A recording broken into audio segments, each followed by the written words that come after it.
The assassination of Mahatma Gandhi remains a fault line, a political fault line, an ideological fault line, even today in India's present. I'm Barkha Dutt, here with the Mojo story. Today we are looking at a fascinating new book that chronicles not the life and times of Mahatma Gandhi, but in fact the making of his assassin.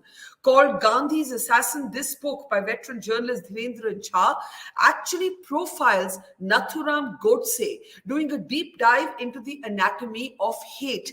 It brings us an intimate portrait of Gandhi's assassins, their lives, what shaped and formed them, the continued contested narratives on the exact relationship between the RSS and the Hindu Mahasabha, the women Gandhi's assassins loved and then left, and much, much more, examining issues that continue to impact the politics of today. As we said, we're going to be talking to Dhirendra Jha, the author of this new book just out, Gandhi's Assassin, The Making of Nathuram Godse and His Idea of India. Let's go across now to the author. This is Dhirendra, as I said, a riveting book using a lot of previously unpublished archival material. And one of the central arguments of your book is that you reject the argument made, in fact, by Godse himself, that the Hindu Mahasabha, of which he was a member, and the RSS had a relationship that had very little in common by the end of it. You contest that central fact. You contest Godse's own account of it. How did you reach that conclusion, and why do you contest? Well, Barkha, all that we know about Godse and his relationship with RSS or Hindu Mahasabha is based on, by and large, that is based on his court statement, the statement that he made during the trial. If you compare that statement with the judgment, you will find that court rejected almost all of his claims. Unfortunately, despite this fact, this statement, the court statement of Godse, is being considered as a reliable source of history. Now, in course of my research, I came across documents, another statement of Godse, which he gave at the time of interrogation. And if you compare the statement with judgment, you will find that it is completely in accordance with it. At the same time, archival records of the time, including papers seized from the Nagpur headquarters of RSS, they also confirm what Godse said in his interrogation statement, and they go against the statement that all his claims in the statement that he made in the court. Right.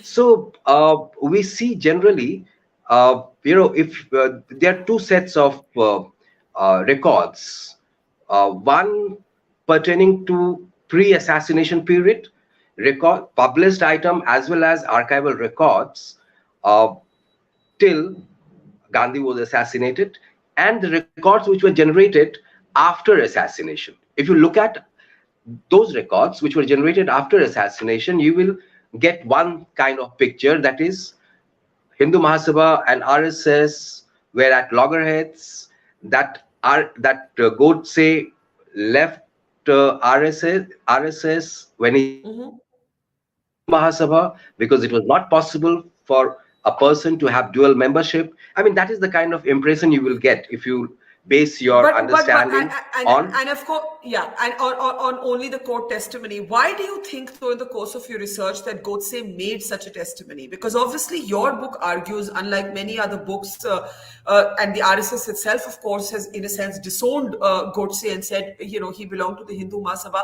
Why do you think Godse would have felt the need to make such a statement in court, disowning that relationship then? Well, see, the entire focus of Godse's court statement was to reject the idea of a conspiracy. So one by one, he is absolving everybody. If you look at his court statement, you will find that he, obtained the pistol from a refugee in Delhi, in one of the camps in Delhi, right? Whereas the court said that he obtained the pistol in Gwalior, with the help of Parchure. Similarly, he even says, he goes to the extent of saying that even Apte was not aware of his plans to kill Gandhi. Right. But you look at the judgment. Apte was also given death sentence along with Godse. So one by one, he is absolving each and every accused, as well as the associated with. So this attempt, and that is why when he filed appeal, he was not contesting uh, the judgment, the order that was passed on him. He was contesting the conspiracy angle of the judgment. Right. And you remind us, of course, that there was another assassin. Very few Court people even statement remember. cannot be relied on. Yes. Yes. So you're saying the court statement cannot be relied upon because his aim, Godse's aim, was actually basically to absolve everybody else but himself. But you also talk a lot about his relationship with Savarkar. The book also, talks a lot about Godse's relationship with Savarkar. Talk a little bit about that, because every time Savarkar, for example, has been criticized for his petitions to the British for mercy, many of Savarkar's own biographers and Savarkar sympathizers have argued that Savarkar even reached out to Gandhiji for advice. So, when you examined this relationship between Godse and Savarkar, what did your research actually reveal?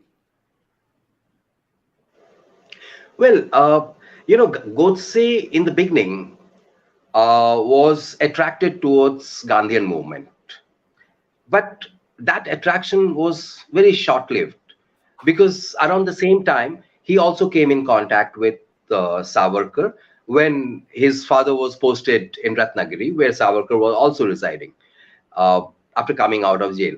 So once he came in contact with Savarkar, uh, it becomes so obvious that he is like, he goes under Savarkar's tutelage, gradually. So Savarkar becomes his mentor, and uh, for some time, but then his ideas were not fixed, So for some time he was a loner. He was roving around, but later, after he joins RSS and shifts to Pune, and when he listens, I mean, when he comes to know that Savarkar was, all the restrictions on Savarkar were removed, then he becomes very excited, and after that, once again he gets in touch with him, and after that, it was a kind of sustained relationship. He was hovering around him most of the time.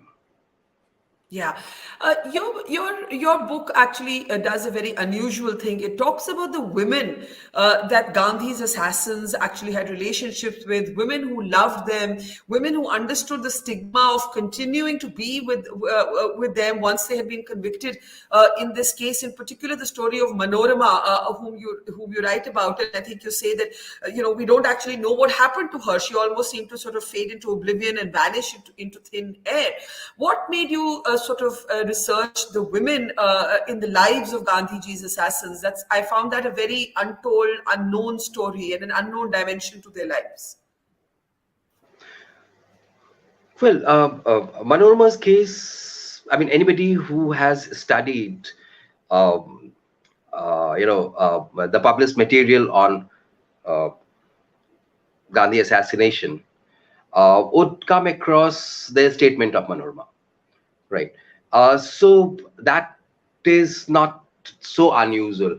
The thing is that I tried to find out more about her personality, the kind of girl she was, the kind of thinking that was there in her, and what happened to her after that, how she responded to all that happened to her.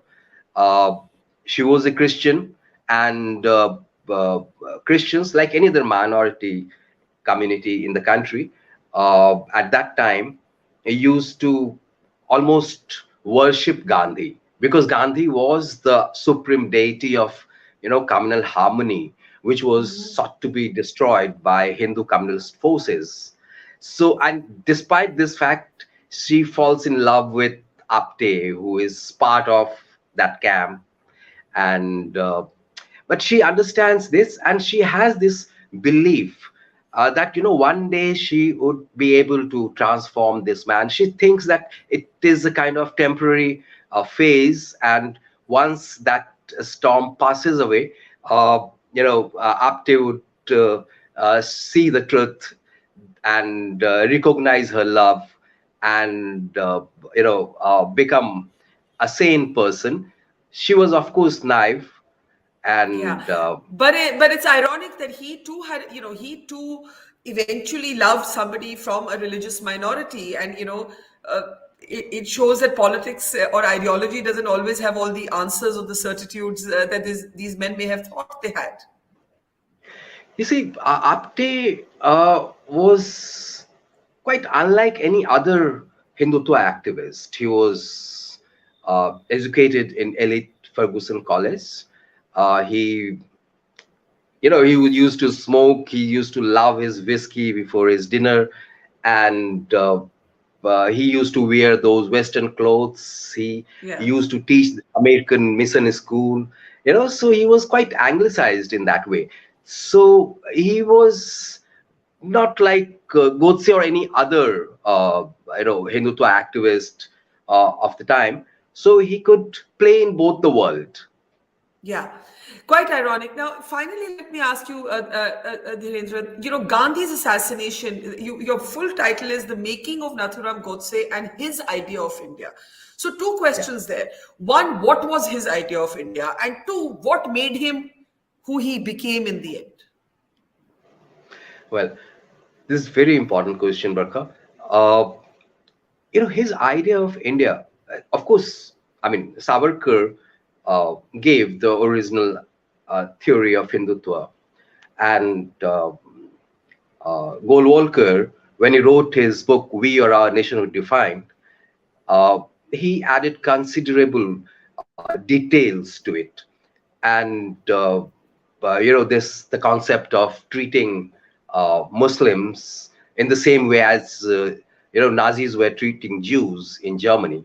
So this hatred for Muslim, which was not so clear in Savarkar's uh, monograph, but of course, that monograph is basically anti. I mean, it is the beginning of the othering of Muslim, in real sense of the term. But Golwalkar gives a more concrete shape, and so his idea of India, Godse's idea of India, was uh, even more radical than Savarkar, and it was definitely very close to uh, Golwalkar, right? It would But be, but uh, but what made yeah. him? You see, your book is The Making of Nathuram Godse. What made him? What made him who he was in the end? So he evolves gradually. Once Savarkar lifts him away from Gandhian movement and yokes him to Hindutva, process of Hindutva, he gradually he starts evolving, and I see that every time there is an expansion in his political life, he is grappling with excitement, you know, and so gradually, bit by bit, first he started to reach a point where he knew what he was opposing, but he didn't know exactly what he wanted to do. But gradually it started concretize. He wanted to do something. He wanted to prove himself constantly, always, and that was the traits that drove him all his life. He wanted to prove himself, but then at the same time he always looked for some kind of guidance. Initially he looked for guidance from Savarkar, then Kasinath Pant Lime came in his life, who took him into RSS, and then Apte, was more of a guide than a friend. Yeah. You see, Well, so yeah, yeah. It's a yeah, really it's an important perspective on Godse in particular. It's like a kind of socio-political treatise of the time, Dhirendra. So really enjoyed reading it, and I'm sure it's going to trigger a whole lot of controversies and a whole lot of debates. So thank you, and a pleasure talking to you, Dhirendra Jha. Thank you. thank you, Barkha. Thank you. Take care. Bye bye. Thank It's great to see you here. Thank you for watching our work. If you haven't subscribed yet, don't forget to click the bell icon and subscribe to Mojo Story and support independent, robust journalism.